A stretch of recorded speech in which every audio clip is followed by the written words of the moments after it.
connaît au compte guéri moun. L'éternel connaît au compte guéri moun. Un miracle qui va faire là, messieurs. Levez-moi. Dans l'eau, ça comme miracle. Au miracle. L'éternel connaît au compte traverser moun. L'éternel connaît au compte traverser moun.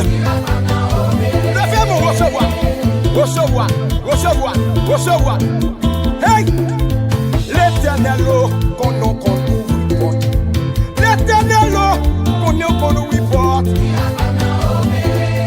pouvez recevoir ça, vous dire. Demeurez. Oui, demeurez.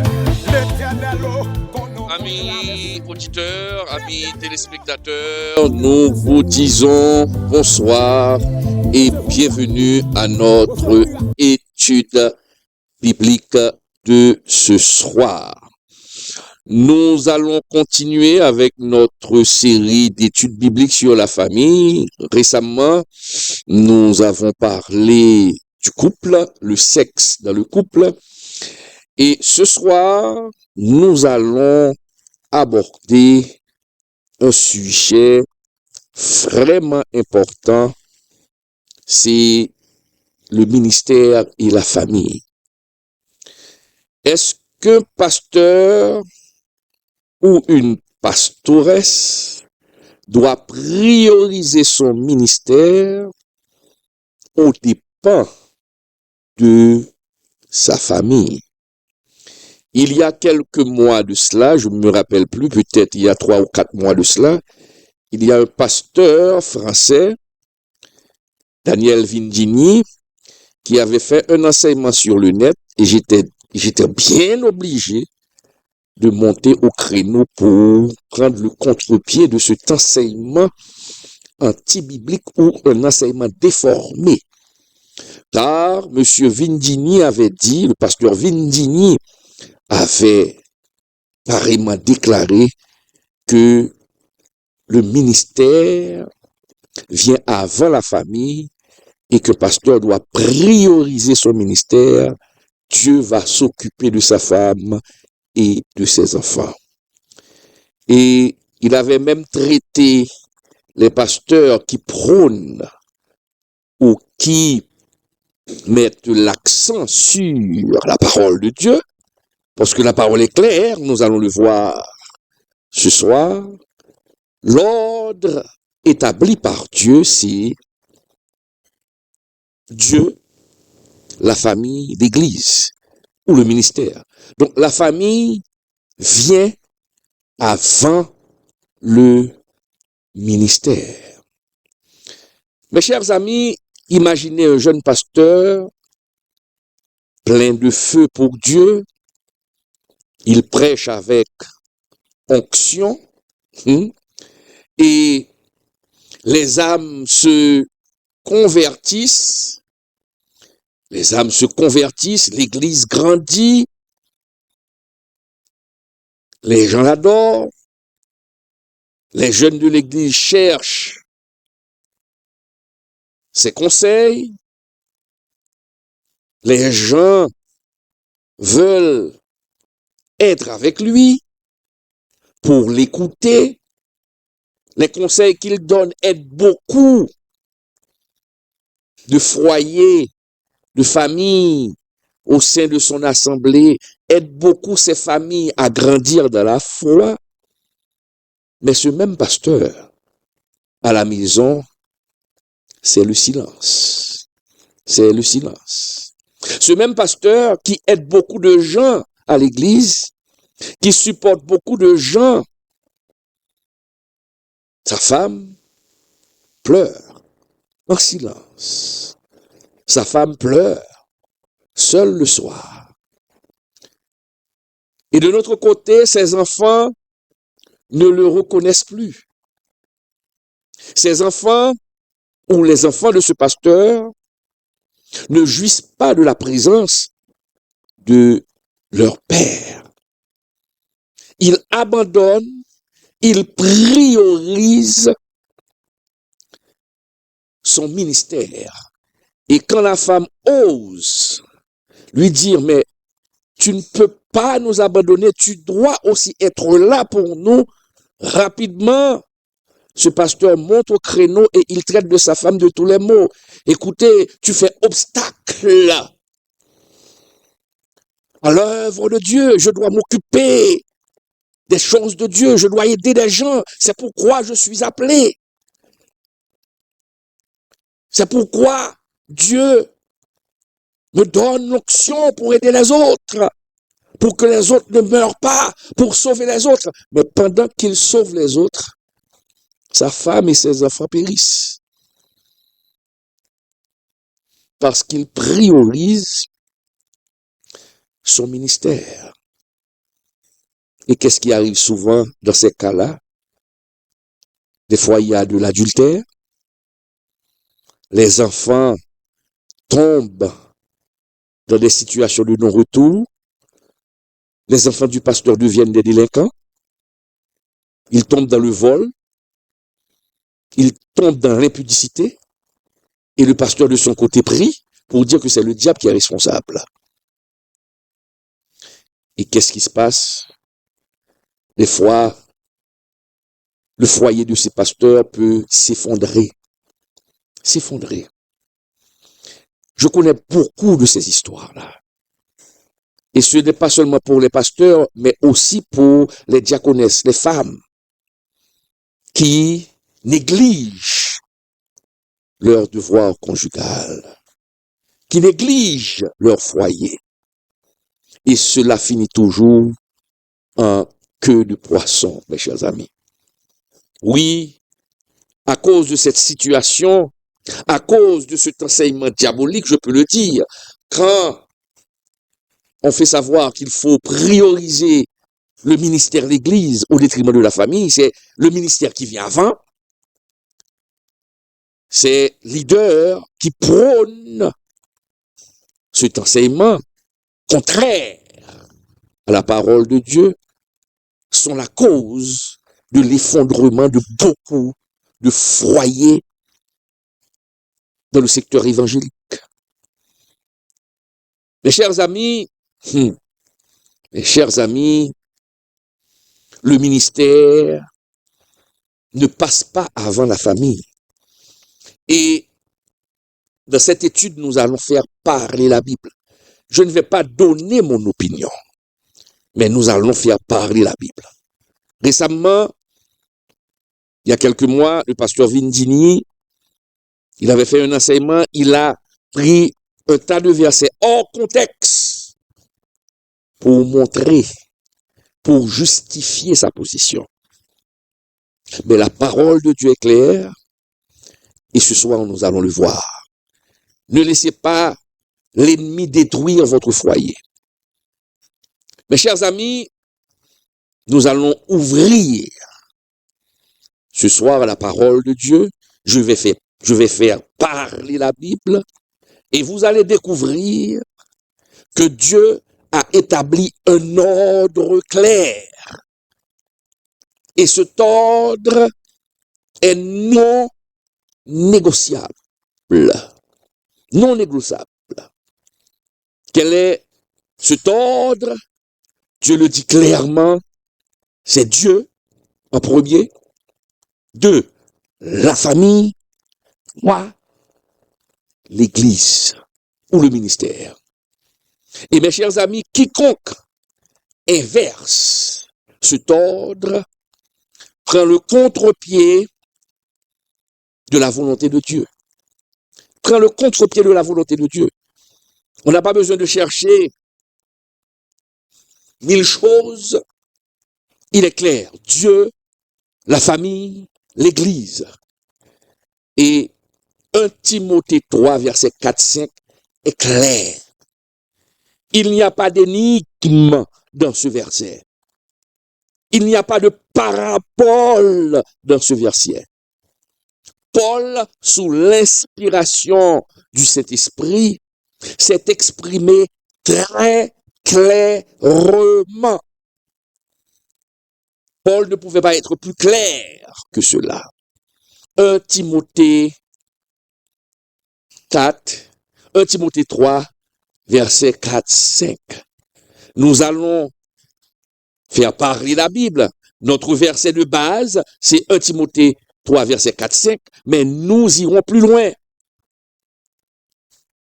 Accrochez-vous ce soir, mes chers amis, car ce que vous allez entendre va libérer des mariages. Va libérer des mariages et restaurer des appels. Cette étude va permettre à certaines personnes, à certains leaders, de comprendre le piège que l'ennemi les a tendus. Et c'est pourquoi beaucoup de femmes souffrent. Des enfants ont perdu leur père. Pourquoi? Parce que leur père se donne corps et âme au ministère et néglige sa famille.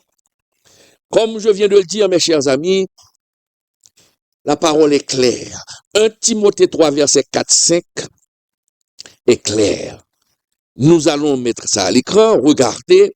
1 Timothée 4, verset 4, 5 nous dit, mes chers amis, très clairement, pas la peine de chercher des histoires à dormir debout. Pas la peine de chercher les puces. C'est clair. La parole de Dieu nous dit très clairement, il faut qu'il dirige bien sa propre maison et qu'il tienne ses enfants dans la soumission et dans une parfaite honnêteté. Car si quelqu'un ne sait pas diriger sa propre maison, comment prendra-t-il soin de l'Église de Dieu? On reprend. Comment prendra soin-t-il de l'Église de Dieu? Si quelqu'un ne sait pas diriger sa propre maison, comment prendra-t-il soin de l'Église de Dieu? Paul ne dit pas ici, la parole de Dieu ne dit pas ici, mes chers amis, si le pasteur ou le leader a du temps pour sa famille, après le ministère, non. La parole est claire. La parole est claire. La parole est claire. La parole de Dieu nous dit la façon dont il dirige sa maison prouve s'il est qualifié à diriger l'Église. C'est une condition. Dieu nous dit, si tu ne peux pas diriger ta famille, si tu ne peux pas gérer tes enfants, si tu ne prends pas soin de ta famille, il est impossible de diriger le peuple de Dieu. La famille ici, mes chers amis, n'est pas une option ou un accessoire. Non. La famille, c'est un terrain d'entraînement obligatoire. La famille, c'est un terrain d'entraînement. C'est là que le leader va s'entraîner. Et c'est pourquoi le Seigneur dit très clairement, il faut qu'il dirige sa maison. La maison est composée de sa femme, de ses enfants. Donc si tu ne peux pas sauver tes enfants, si tu ne peux pas sauver ta femme, si tu ne peux pas prêcher l'évangile à ta femme et à tes enfants pour qu'ils puissent se conformer, rendez-moi fou ou sage, je me demande comment allez-vous faire pour diriger plus de personnes. Donc c'est clair. La famille, c'est un terrain d'entraînement et c'est pourquoi dès qu'un leader émerge, la première chose qu'on cherche, c'est sa famille. J'aurai à faire une étude sur les leaders solos, sur les leaders célibataires. OK? Donc c'est ça. Donc, il faut faire très attention. on ne peut pas, la carte d'accès, selon la parole de Dieu, la carte d'accès pour diriger une église, la carte divine, l'autorisation divine pour diriger une église, c'est d'abord de savoir diriger sa propre famille. Regarde ce que dit Dieu. La parole est claire. Il faut qu'il dirige bien sa propre maison. Il faut qu'il garde ses enfants dans une soumission complète. C'est comme si Dieu disait, mes chers amis, si tu rates la petite église de ton foyer, comment puis-je te confier ma grande église? C'est ce que Dieu dit en d'autres mots. Si tu ne peux pas diriger la petite église, si tu ne peux pas diriger 3, 4, 5 personnes, comment allez-vous avoir la capacité de diriger une église? C'est ça. Mes chers amis, c'est ce que nous enseigne la Bible. Donc, Timothée, c'est clair. Il y a un pasteur, mes chers amis, le pasteur Luigi Davy, ou Davy, dans son enseignement sur les priorités pastorales, il résume parfaitement l'ordre biblique. Le pasteur a fait un résumé extraordinaire de l'ordre biblique. Il dit que Dieu, en premier lieu, en première position, c'est Dieu de la famille. Ça, c'est Luigi Davy. C'est Dieu, la famille. Quand on parle de famille, conjoint d'abord, la femme et les enfants. 3, le ministère. Et David dit, inverser cela, c'est désobéir. Inverser cela, c'est désobéir. Mes chers amis, la Bible renforce cette position. La Bible renforce cette position. Il y a d'autres textes, et c'est là ce que vous allez voir que ce commandement de Dieu se répète dans la Bible. Donc, d'autres textes confirment l'ordre divin. Dans la Bible, Dieu ne parle pas une seule fois. Il répète son ordre pour qu'on puisse obéir. Quand on lit premièrement, c'est Dieu en premier. C'est Dieu. Parce qu'il est le créateur. Et c'est ce qui est écrit quand on dit Dieu en premier. Matthieu 22, verset 37.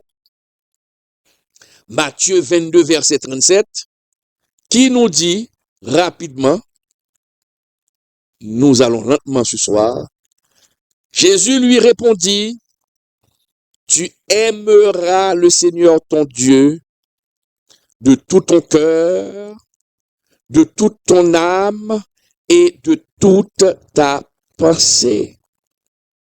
Tu aimeras le Seigneur ton Dieu de tout ton cœur, de toute ton âme et de toute ta pensée. Donc, il faut comprendre, mes chers amis, il faut être clair. Tout commence là. C'est Dieu d'abord. Sinon, tout s'effondre. Il faut aimer Dieu. C'est Dieu qui est la tête. C'est Dieu la priorité. Tu dois aimer Dieu. Et aimer Dieu ne veut pas dire que tu dois aimer ta femme plus que Dieu. Non. Attention. C'est Dieu d'abord. C'est Dieu la priorité. Si tu as à choisir entre Dieu et ta famille, il faut choisir Dieu. Je ne parle pas du service pour Dieu, je parle de Dieu. Il n'y a pas à négocier, ce n'est pas négociable. Si votre femme te dit carrément que tu dois abandonner Dieu, que tu ne dois plus prier, que tu dois laisser l'évangile pour aller, par exemple, dans une autre secte, s'il y a un choix à faire, je suis désolé, tu fais le choix de Dieu. Abandonne ta femme. Ah oui? Si tes enfants veulent te conduire dans un trou pour que tu abandonnes Dieu, attention, je parle de Dieu.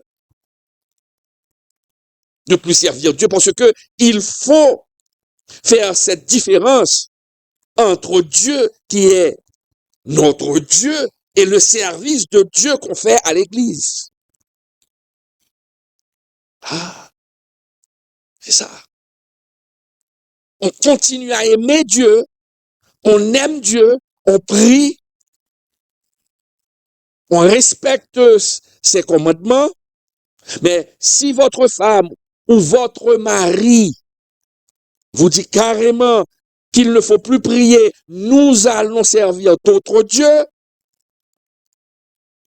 là, le choix doit être clair. Je suis désolé, abandonne ta femme. C'est Dieu d'abord. C'est Dieu d'abord. Maintenant, mes chers amis, et c'est clair, mes chers amis, c'est Dieu d'abord, maintenant la famille ensuite, car c'est Dieu. Tu dois adorer Dieu. Tu dois donner à Dieu la première place dans ta vie. Est-ce qu'on est là? Maintenant, on va pécher. C'est lorsqu'on donne à sa femme la première place que Dieu devait occuper. Là, c'est le problème. Je connais des hommes qui aiment leur femme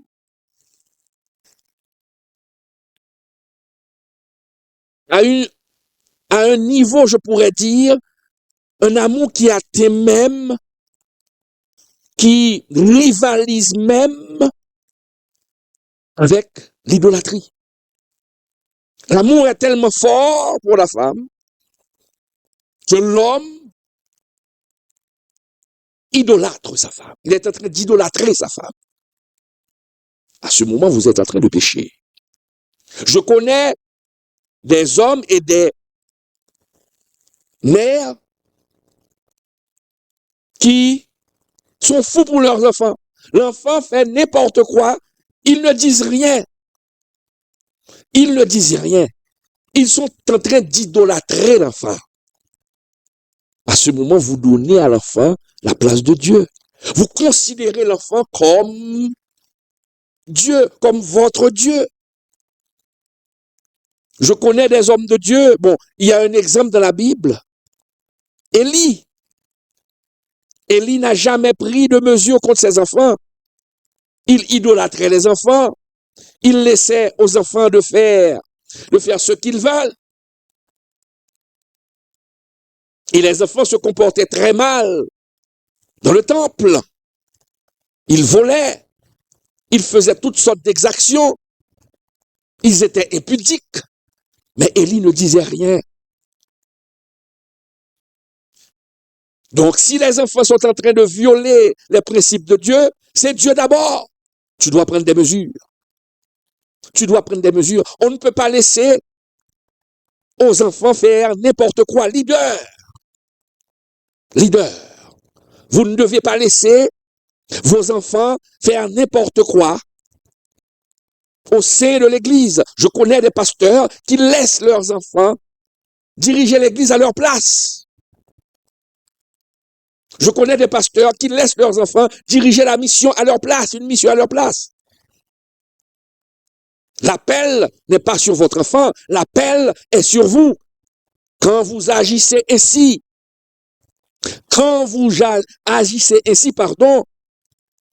vous priorisez l'enfant et vous mettez votre enfant en danger. Ah, vous mettez votre enfant en danger. Ah non, regardez ce qui est arrivé aux enfants d'Élie.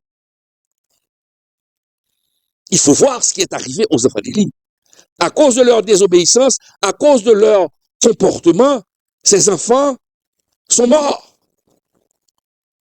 Élie est responsable de la mort de ses enfants parce qu'il n'a rien fait. Il n'a pris aucune mesure parce qu'il idolâtrait ses enfants. Donc, vous voyez, c'est Dieu d'abord. Maintenant, la famille ensuite. La famille ensuite. Il est clairement dit dans la parole de Dieu, dans Genèse 2, verset 24, tout le monde connaît ce verset, ce passage par cœur. La parole dit, Genèse 2, verset 24, il est écrit, l'homme quittera son père et sa mère et s'attachera à sa femme. Et ils deviendront une seule chair. C'est clair. Ils deviendront une seule chair. Mes chers amis, le mariage, c'est une alliance. Une alliance la plus intime après celle de Dieu. C'est une alliance la plus intime après celle de Dieu. Regardez ce que nous dit maintenant Éphésiens 5, verset 25, qui nous dit, Marie, aimez vos femmes, comme Christ a aimé l'Église et s'est livré lui-même pour elle. Mes chers amis, ici, il est clair que le mari doit aimer sa femme. Et comment le mari doit aimer sa femme? Comme Christ a aimé l'Église et s'est livré pour elle. Donc, vous voyez, c'est un commandement de Dieu. Tu dois aimer ta femme. Et aimer veut dire, il y a tout un tas d'éléments. Quand on parle d'aimer, c'est un ensemble. Il y a beaucoup d'éléments dans l'ensemble pour prouver qu'on aime sa femme. Pour prouver qu'on aime sa femme, il y a beaucoup d'éléments dans le fait d'aimer.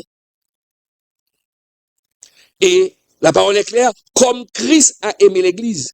Et comment Christ a prouvé son amour pour l'Église en se livrant pour elle. Qui veut dire que le mari doit avoir un amour profond. Un amour profond. Il doit aimer sa femme. Prendre soin de sa femme. Prendre soin ne veut pas dire seulement donner de l'argent à manger. Non, non, non. Prendre soin. Il faut qu'il y ait du temps. Il faut qu'il y ait du temps. Du temps pour les enfants, du temps aussi pour la femme. Et laissez-moi vous dire, un pasteur, un leader qui néglige sa femme, il contredit son propre message. Tu ne peux pas parler de l'amour de Christ et tu négliges ta femme. Tu contredis ton message. Car la parole de Dieu nous dit, tu dois aimer ta femme comme Christ a aimé l'Église. Mais si tu négliges ta femme, tu contredis ton message. Tu contredis ton message. Et regardez, dans 1 Timothée 5, verset 8, cette parole est beaucoup plus virulente. Est beaucoup plus virulente. 1 Timothée 5, verset 8. 1 Timothée 5, verset 8. Cette parole est plus virulente, mes chers amis. Regarde ce que nous dit la parole ici. 1 Timothée 5, verset 8. Si quelqu'un n'a pas soin des siens, et principalement de ceux de sa famille, de ceux de sa maison, écoutez ce qu'il a fait. Il a renié la foi. Et il est pire qu'un infidèle. Qu'est-ce que cela veut dire? Qui veut dire que celui qui ne prend pas soin de sa famille, celui ou celle qui abandonne sa famille, il est pire qu'un incroyant. Et c'est ça la gravité de la chose. Tu ne prends pas soin de ta famille, tu es toujours à l'église, tu es toujours en mission, hein? Tu laisses ta femme. Je me rappelle, le pasteur Vindini a dit, il avait même pris l'exemple de Coleman. Hein? S'il part, il va à l'étranger. S'il a une urgence, s'il doit aller prêcher et que sa femme est dans une situation, il ira prêcher et Dieu va prendre soin de sa femme. Mais c'est la bêtise. C'est la bêtise. C'est de l'hérésie. Vous avez une responsabilité. Alors, si votre femme est malade ou souffre à la maison et que vous devez aller prêcher, votre présence est requise. Votre présence est nécessaire à la maison. Alors, vous allez laisser votre femme à la maison pour aller prêcher, pour aller bien loin, pour aller faire 2 jours, 2 semaines, et votre femme est malade, et vous osez dire que Dieu va prendre soin de ma femme et de mes enfants. C'est ce qu'avait dit le pasteur Vindini. Mais écoutez, mais c'est grave. C'est grave. C'est grave. Et la parole ne peut pas être plus claire.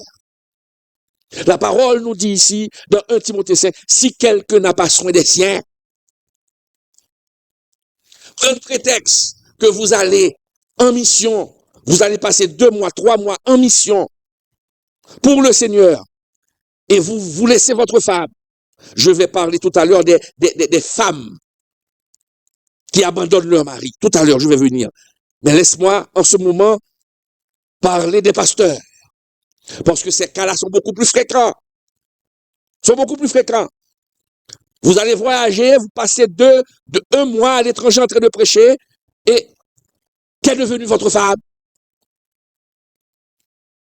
Et quand la femme commence à se plaindre, vous traitez la femme de tous les maux. Non, c'est pas bon. Si quelqu'un n'a pas soin des siens, si tu ne prends pas soin de ta famille, si tu abandonnes ta famille pour prioriser le travail de ton ministère, la Bible est claire. Tu as renié la foi. Tu as renié la foi. Je n'ai rien dit, je n'ai rien inventé. 1 Timothée 5, verset 8. Même quand on lit tout le chapitre, on va comprendre. Si quelqu'un n'a pas soin des siens, il a renié la foi. Il a renié la foi. Et il est pire que les croyants. C'est d'une gravité grave. C'est d'une gravité grave. Permettez-moi ce pléonasme. C'est d'une gravité grave. C'est une tristesse vraiment triste. Donc, beaucoup de foyers se sont effondrés ainsi. Et c'est un péché. Peut-être vous êtes en train de suivre cette étude en ce moment. Le Seigneur est en train de parler à quelqu'un, de parler à un leader, de parler à un pasteur, de parler à une pastoresse, de parler avec une diaconesse. Vous abandonnez, non seulement vous abandonnez votre femme, mais vous abandonnez vos enfants. Je connais un pasteur qui a abandonné ses enfants. Il a abandonné ses enfants et sa femme. Et l'un de ses enfants est devenu un homosexuel. Il est homosexuel. Mais où est passé ce pasteur? Abandonner les enfants. Il a abandonné ses enfants. Il a envoyé ses enfants dans la gueule du loup. Et le diable a transformé l'un de ses enfants en homosexuel. Et il continue à prêcher à l'étranger. Et que nous dit la Bible ici? Il est un infidèle. Il a renié la foi. Il est pire que païen. Car Dieu a clairement dit,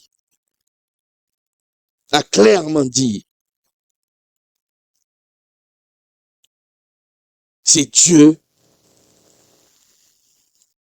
la famille, le ministère. C'est clair. Et la parole de Dieu continue pour dire que le pasteur, le leader doit prendre soin de ses enfants. Non seulement leur donner à manger, mais doit prendre soin de ses enfants en leur inculquant la parole de Dieu. Vous prêchez beaucoup à l'église, mais vous ne prêchez jamais vos enfants. Rappelez-vous combien de fois à la maison vous avez fait un culte familial. Combien de fois à la maison vous avez fait une séance d'études bibliques avec les enfants. Et la parole de Dieu est claire. Vous prêchez beaucoup, vous préparez les sermons, mais et votre enfant qui se trouve à la maison, vous allez l'emmener à l'église. Mais écoutez, les paroles prononcées du haut de la chair et les paroles prononcées dans l'intimité de la maison, les paroles de Dieu prononcées du haut de la chair à l'église alors que le frère est là, et les paroles que vous allez prononcer dans l'intimité de la maison, dans l'intimité de la chambre de votre enfant, dans l'intimité de votre bureau avec votre enfant, ces paroles auront beaucoup plus d'impact sur sa vie que celles que vous prononcez du haut de la chair. Je me rappelle, Catherine avait 13 ans à l'époque, non, 12 ans, 12 ou 11 ans. Et puis, on m'avait invité pour faire une conférence sur la famille. Et ce que je suis en train de vous dire là, je le disais du haut de la chair. Disant aux parents, disant aux pasteurs, disant aux mamans pasteurs, d'enseigner la parole de Dieu à leurs enfants à la maison. Et j'étais ferme sur cela. Et pendant que je le disais du haut de la chair, je regardais Catherine qui était avec une autre petite fille à l'église. Et j'ai remarqué qu'elle s'était penchée pour dire à la petite fille, ce que mon père dit là, il le fait avec moi. Ah, vous voyez. Donc, si vous prêchez et que vous ne vivez pas ce que vous prêchez, vous n'êtes pas pratique. Écoutez, imaginez que Catherine, à l'époque, je ne le faisais pas. Elle m'aurait pris pour un menteur. Mon papa est en train de dire ça, mais il ne le fait jamais, mais c'est pas possible. Papa est en train de mentir, il ne le fait jamais ça avec moi. Donc, il veut dire que je prends soin, je donne de bons conseils pour les autres familles, pour les autres parents des autres enfants, mais je ne le fais pas pour mes enfants. Est-ce qu'on est là? Et c'est pourquoi il est clairement dit dans la parole de Dieu, je fais parler la Bible ce soir. Je fais parler la Bible ce soir. Deutéronome 6, verset 6-7. Deutéronome 6, verset 6-7. Qui nous dit, mes chers amis, très clairement, et ces commandements que je te donne aujourd'hui seront dans ton cœur. Tu les inculqueras à tes enfants. Entendez? Tu les inculqueras à tes enfants. Et tu en parleras quand tu seras dans ta maison. Quand tu iras en voyage. Quand tu te coucheras et quand tu te lèveras. La parole de Dieu est très claire. Donc c'est une responsabilité. C'est une responsabilité. Et regarde encore, si nous continuons notre voyage, si nous continuons à faire parler la Bible, lorsqu'on lit Colossiens 3, verset 18-21, Colossiens 3, verset 18-21, nous dit carrément, très clairement, Le rôle clair de la famille. Le rôle clair, mes chers amis. Colossiens 3, verset 18-21, nous lisons, femmes, soyez soumises à vos maris, comme il convient dans le Seigneur. Marie, aimez vos femmes et ne vous aigrissez pas contre elles. Enfants, obéissez en toutes choses à vos parents, car cela est agréable dans le Seigneur. Père, n'irritez pas vos enfants, de peur qu'ils ne se découragent. Mes chers amis, ici, dans Colossiens 3, verset 18, 21, on voit le rôle clair de la famille. Amour, respect, obéissance. Et Dieu le dit très clairement ici pour qu'il n'y ait pas des éléments négatifs qui viennent briser le témoignage de la famille. Le mari doit aimer sa femme. Et nous devons bien nous conduire avec nos enfants. Nous ne devons pas les irriter. Nous devons les comprendre. Nous devons prendre de bonnes décisions avec eux. Nous devons les enseigner pour dire, mon fils, ma fille, voilà ce qu'est la vie. Voici ce qu'il faut éviter. Voici ce qu'il faut faire. Je suis passé par ce chemin-là, et quand je suis passé par ce chemin-là, et ce chemin-là a un trou, et je suis tombé dans le trou. Maintenant, tu prends le même chemin, je te dis de faire attention. Tu enseignes à l'enfant la vie, les pièges de la vie, et comment s'en sortir. C'est le rôle du père, c'est le rôle de la mère. Mais si tu prends tout ton temps, tu le passes à l'église, quand est-ce que tu auras le temps de le faire? Le Seigneur ne va pas le faire pour toi. Le Seigneur ne va pas le faire pour toi. Tu as une responsabilité.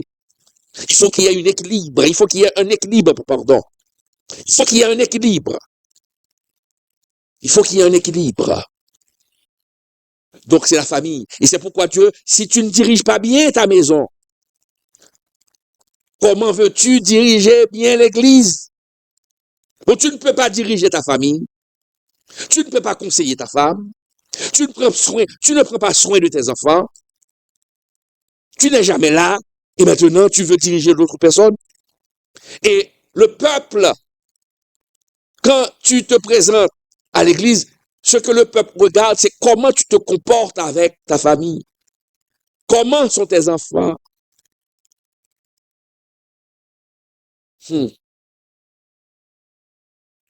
Le ministère, mes chers amis, je ne veux pas dire, en parlant ici, je ne veux pas préciser que le ministère n'est pas important. Le ministère est important. Le ministère est important. Lorsque nous lisons Matthieu 28, verset 19, Matthieu 28, verset 19, le ministère est important. OK? Mais si le ministère est important, mais il faut faire attention pour que le ministère ne vole pas le temps et l'énergie que Dieu a réservé à la famille. Je reprends. Le ministère est important, mais ne laisse pas le ministère prendre le dessus. Ne laisse pas le ministère étouffer ta famille, tes enfants. Quel témoignage que tu peux avoir? Tu auras un très mauvais témoignage, mon frère. Un très mauvais témoignage. Si tu sauves des gens et tes enfants ne sont pas sauvés. Si tu sauves des gens et tes enfants ne sont pas sauvés. Quel témoignage! Tu aides des gens, tu aides les enfants d'autres familles, mais tes enfants à toi sont seuls. Tu aides les foyers d'autres personnes, mais ton foyer à toi connaît des tempêtes. Il y a tristesse dans ton foyer. Tu donnes de la joie aux autres, tu ouvres le chemin aux autres familles, mais ta famille à toi est complètement perdue. Tu illumines d'autres familles alors que ta femme et tes enfants sont dans les ténèbres. Quel type de témoignage avez-vous là? Quel type de témoignage avez-vous? Quel type de témoignage?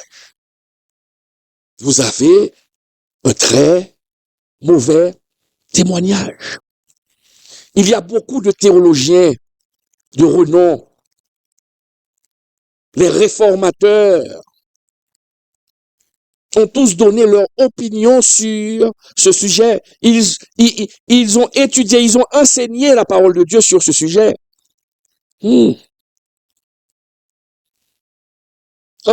La parole de Dieu dit, c'est l'Église, c'est Dieu, la famille, l'Église. C'est un enseignement historique. C'est un enseignement historique de l'Église. Dès le début de l'Église, on a mis l'accent sur ça. D'ailleurs, c'est dans la parole de Dieu.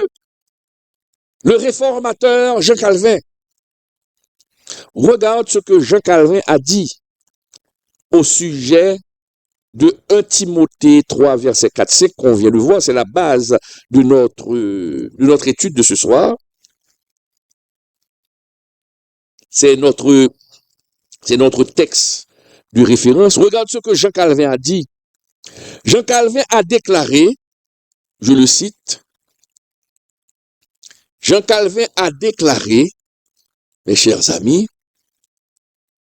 très clairement, il a déclaré, les parents doivent être les bergers de leurs enfants. Doivent être le berger de leurs enfants et gérer leur maison comme de petites églises. Jean Calvin. Les parents doivent être les bergers de leurs enfants et gérer leur maison comme de petites églises. Est-ce que on voit? C'est la déclaration de Jean Calvin.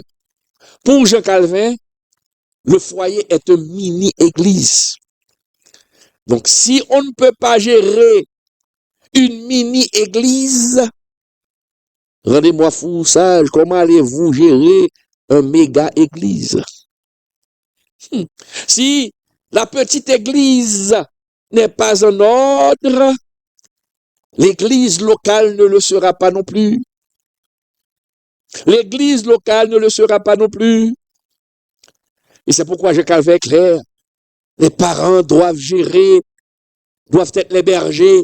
Le pasteur doit être le berger de sa femme et de ses enfants. Trop de foyers se sont effondrés. Un autre pasteur, Luigi Davy, j'ai parlé de ce pasteur au début. Luigi, je crois que c'est Davy ou bien Davy, et Davy, dans une étude qu'il avait faite sur les priorités pastorales. Voici ce qu'il a dit. Une étude sur les priorités pastorales. Voici ce qu'a dit Davy, ou Davy, je ne sais pas. Et rapidement, je cherche la citation. Déclaration de Davy. Il a dit, mes chers amis, il a dit, écoutez bien ceci, les pasteurs mariés se sont engagés devant Dieu envers leurs conjoints et leurs enfants. Comment prendre soin de l'Église si l'on ne prend pas soin de sa famille? Comment prendre soin de l'Église si on ne prend pas soin de sa famille? Ici, mes chers amis, la parole de Dieu est claire.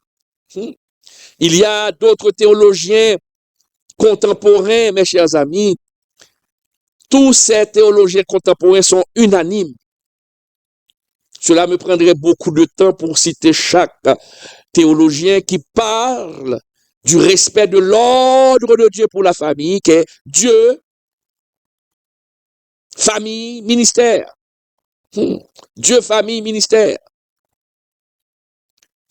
Et certains théologiens modernes disent que c'est la foi d'abord, famille ensuite, ministère en dernier. Si tu ne respectes pas cet ordre, tu verses d'une coupe vide. Tu es dans le faux. Tu es dans la désobéissance. Il y a d'autres auteurs, par exemple les auteurs Brian et Cara Croft, ils ont écrit un livre, La famille du pasteur. Il y a un autre auteur, Randy Stimson et Timothy Paul Jones, a écrit un livre où il martèle dans ses livres la même vérité. Et ils disent, négliger sa famille n'est pas du zèle. Négliger sa famille pour aller, comme disait le pasteur Vindini, pour aller à l'étranger, voyager, laisser sa famille. Ce zèle-là, c'est un zèle amer. C'est pas du zèle, c'est de la désobéissance. Et c'est pourquoi il y a certains pasteurs où ils se font accompagner par leurs femmes. Peut-être les enfants sont à l'école, on ne peut pas voyager avec les enfants pour prêcher, mais quand il y a un temps libre, quand ce sont les vacances, le pasteur doit voyager avec ses enfants s'il va prêcher. Il doit aussi prendre du temps pour passer du bon temps avec la famille. La famille, mes chers amis, n'est pas un obstacle au ministère. La famille est la base. La famille est la base. Et nous venons de voir que tous ces hommes de Dieu disent la même chose. Donc, ceux qui proclament le ministère avant la famille, comme le pasteur Vindini, ce pasteur français, inverse l'ordre établi par Dieu lui-même. Inverse. Et je le disais au début de l'émission, quand cet enseignement gagne du terrain, l'enseignement qui fait savoir, qui stipule que le ministère vient avant la famille, mes chers amis, les conséquences de cet enseignement sont tragiques. Les conséquences de cet enseignement sont tragiques. Quand on inverse l'ordre, il y a beaucoup d'histoires, beaucoup d'histoires. Il y a beaucoup de drames. Je le disais au début, beaucoup de leaders ont vu leur mariage se détruire parce qu'ils ont priorisé le ministère au détriment de leur famille. Ils étaient au culte du soir. Tous les soirs, ils étaient dans le culte. Tous les soirs, jusqu'à minuit. Prière jusqu'à minuit. Quand ils rentrent à la maison, ils rentrent à minuit. Ils sont complètement fatigués. Pas le temps de parler à la femme. Pas le temps de demander aux enfants comment a été la journée. Ah non, nous étions dans le service de Dieu. Mais vous négligez votre famille. Vous êtes même absent lors des anniversaires. Les anniversaires de vos enfants, vous ratez les activités de vos enfants, vous devriez être là. Et quand l'enfant devient un délinquant, n'accusez pas Dieu, vous êtes responsable. Je le dis souvent, quand j'ai eu ma première fille, Catherine, moi, je suis un enfant monoparental. Mon père, je n'ai pas connu mon père. Je l'ai connu, j'avais 20 ans, mais d'ailleurs, je ne porte pas son nom. Est-ce que vous comprenez? Et cela a eu des impacts vraiment négatifs dans ma vie, mes chers amis. Vraiment négatifs. Donc, par la grâce de Dieu, j'ai mes enfants. Et Dieu m'a appris comment prendre soin de mes enfants, mes chers amis. Parce que lorsqu'on ne fait pas son devoir en tant que père, lorsqu'on néglige la famille, on néglige les enfants, cela va avoir de graves conséquences.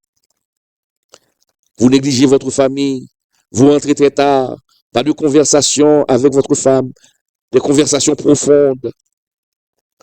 Un jour, mon ami, qu'est-ce qui se passe? Cette distance devient un gouffre. Cette distance devient un trou. Et vous allez voir que votre famille va disparaître, va s'effondrer. Et il y a des hommes de Dieu qui sont tombés malheureusement dans l'adultère parce que leurs femmes ne répondaient plus à leurs besoins conjugaux. Je connais des femmes qui ont poussé leur mari à l'adultère. Je connais des hommes qui ont poussé, des hommes de Dieu qui ont poussé leur femme à l'adultère. À ce moment, vous traitez l'homme de tous les maux. C'est un diable. C'est le diable qui a fait cela. Mais vous n'étudiez pas, vous ne voyez pas que vous êtes responsable. Je connais une histoire vraie. Cette femme était toujours à la montagne. Cette femme était toujours dans les réunions de prière. Il était toujours absent à la maison. Son mari était là. Elle partait en mission pour un mois. Et un jour, qu'est-ce qui s'est passé? Ça a fait tout un scandale à l'église. Le mari est tombé avec la servante. Le mari a eu une relation sexuelle avec la servante. Ah oui, on a fustigé l'homme. On l'a condamné. Mais personne n'a vu que l'instigateur, c'était la femme. Où étais-tu? Où étais-tu? C'est ce que le diable a fait. Parce que le diable peut même utiliser ton service pour Dieu, pour te perdre, si tu n'as pas l'esprit de discernement.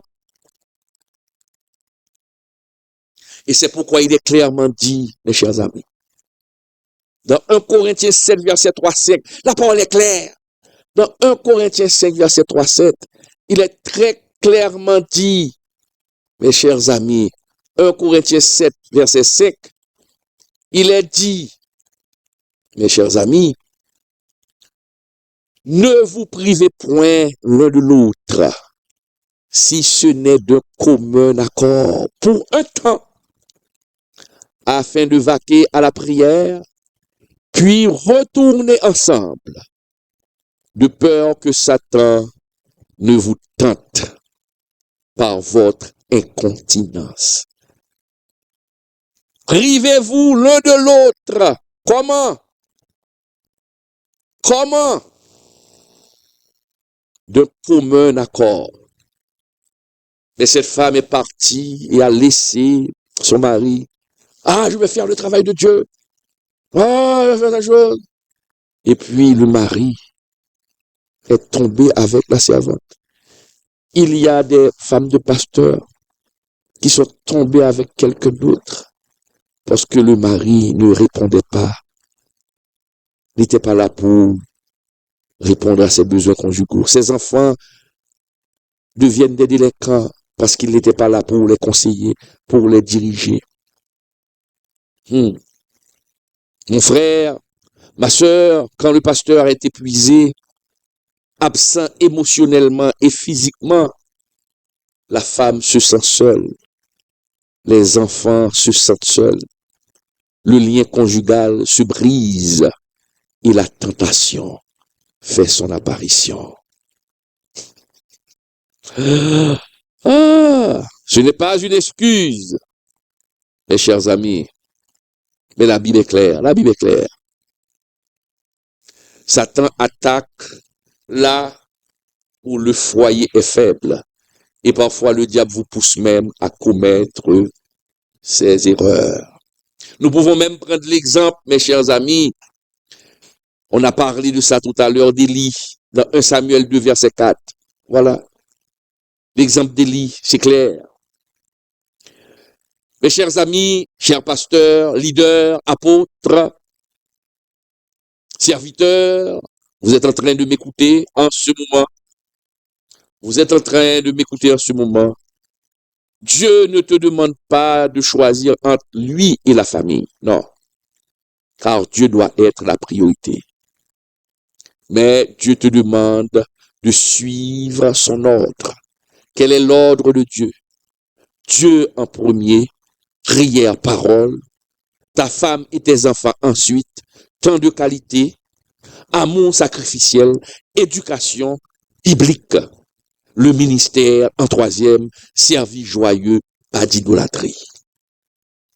Mon frère, si tu inverses cet ordre et si tu es dans cette situation, il n'est pas trop tard.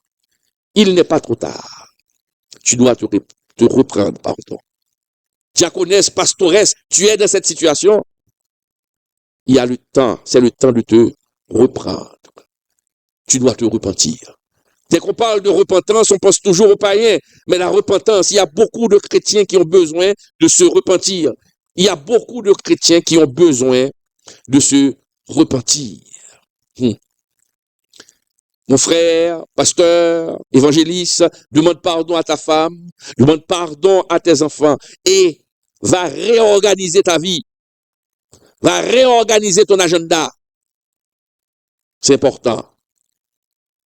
Dis non à certaines réunions pour dire oui à la famille. Et je le dis aujourd'hui, si tu dois choisir entre la famille, entre ta famille et le ministère, tu choisis ta famille. Parce que le ministère est ingrat. Le ministère est ingrat. C'est pas Dieu non qui est ingrat. Le service de Dieu. Les gens qui se trouvent dans le service. Je connais des pasteurs qui sont morts. Et l'église n'a rien fait pour la famille de ce pasteur. N'a rien fait pour sa femme. Il y a des pasteurs qui sont décédés et la femme du pasteur est en train de manger la vache enragée. Le ministère est ingrat. Prends soin de ta famille, mon frère. Prends soin de ta famille. Prépare ton départ. Ne laisse pas ta famille, tes enfants sur le compte du ministère. Il faut se préparer. Il faut se préparer. Ton église ne s'effondrera pas si tu n'es pas là. Car Dieu surveille sur son église. Tu devras partir un jour, l'église va continuer. Tu devras mourir un jour. Peut-être prendre ta retraite. Regardez, Dieu a promis de bâtir son église. Dans Matthieu 16, verset 18. Dieu n'a pas promis de bâtir ton foyer. Parce que Dieu t'a confié ton foyer. Il y a certains problèmes, Dieu va résoudre ce problème. Il va utiliser des gens pour résoudre ce problème à l'église. Mais tu as la responsabilité de prendre soin de tes enfants. Mes chers amis, épouses de pasteurs qui écoutez, mes chers amis qui écoutez en ce moment, votre rôle est précieux. Votre rôle est précieux. Vraiment précieux. Priez pour que votre mari retrouve ce ordre divin et rappelez-lui avec amour. Chérie, Dieu veut que tu sois d'abord mon mari et le père de tes enfants. Dieu veut d'abord que tu sois mon mari et un père qui s'occupe de ses enfants. Mes chers amis, Dieu n'a pas dit ministère d'abord. Il a dit dirige bien ta maison. Dirige bien ta maison, c'est ce que Dieu a dit. Dirige bien ta maison. Et tu pourras prendre soin de l'œuvre du Seigneur. Que cette vérité, mes chers amis, ce soir, brûle dans vos cœurs. Oui, cette vérité. Dieu, famille, Église. C'est l'ordre qui protège, mes chers amis. C'est l'ordre qui guérit et qui rend le ministère durable. Mes chers amis, ça a été vraiment un plaisir d'être avec vous ce soir. pour cette étude biblique. Prière de la partager pour l'édification du plus grand nombre. Merci. Et n'oubliez pas, avant de partir, il y a cette formation en art oratoire et prise de parole en public que je vais assurer pour vous, pour les internautes. Aujourd'hui, il est important de savoir parler et de savoir lire. Il faut savoir lire parce que savoir lire, c'est votre identité. C'est votre image. Si vous ne savez pas lire, si vous ne savez pas comment capter l'attention de l'auditoire par votre lecture, eh bien, vous n'êtes pas un bon orateur. Et tout homme public, toute femme publique, tout homme d'État, toute femme d'État, vous devez avoir la capacité d'émouvoir et de convaincre un public par votre prise de parole. Et ce sont des techniques que vous devez apprendre. Ces techniques sont simples. Et si vous venez à cette formation en ligne, je vous assure, dès le premier jour, vous allez lire différemment grâce à une technique très simple. Je ne veux pas dire que les 8 séances vont faire de vous un orateur accompli, non. Mais vous serez capable de vous faire apprécier par un public, par votre prise de parole et votre lecture, si vous lisez. Et je vais vous donner quelque chose. Quand on lit, on ne lit pas. On ne lit pas. L'orateur ne lit pas. Mais l'orateur parle. Maintenant, il faut connaître la façon, la technique. Même quand on a un texte, il faut parler au public au lieu de lire le texte. Et ça, ce sont des techniques que j'aurai à vous enseigner. La formation commence le 21 mars, samedi, tous les samedis, et 7h, 9h, 2h de formation. La formation sera beaucoup plus pratique. Et c'est la raison pour laquelle je demande à tous les participants d'avoir votre PC, d'avoir votre laptop. C'est important d'avoir un laptop. Si c'est avec votre téléphone que vous allez suivre cette formation, ce ne sera pas possible. Il faut avoir un laptop. Nous allons faire beaucoup de pratiques. Et si c'est possible, d'avoir chez vous un petit pupitre. Un petit pupitre pour qu'on puisse faire les exercices. Après ces 8 séances, vous lirez, vous parlerez d'une autre manière. Il faut vous assurer d'avoir aussi une très bonne connexion Internet. Donc, je vous attends. Vous pouvez m'appeler au 42 43 85 58 pour cette formation en art oratoire et prise de parole en public. En public, le 21 mars. Cela commence le 21 mars. Le prix pour les 8 séances, c'est 10 000 gourdes. 10 000 gourdes. Pour les 8 séances, le versement doit se faire en un seul temps. OK? En un seul temps. Donc, dépêchez-vous, appelez-moi au 42 43 85 58 et je vous dirai comment payer cette formation qui vous sera très utile. Merci, bye bye et on garde le contact.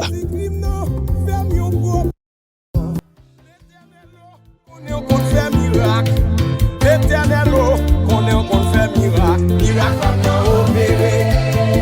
Vous allez faire le codoya. Oui. L'éternel, qu'on est en train de faire miracle. L'éternel, qu'on est en train de faire miracle. Alléluia.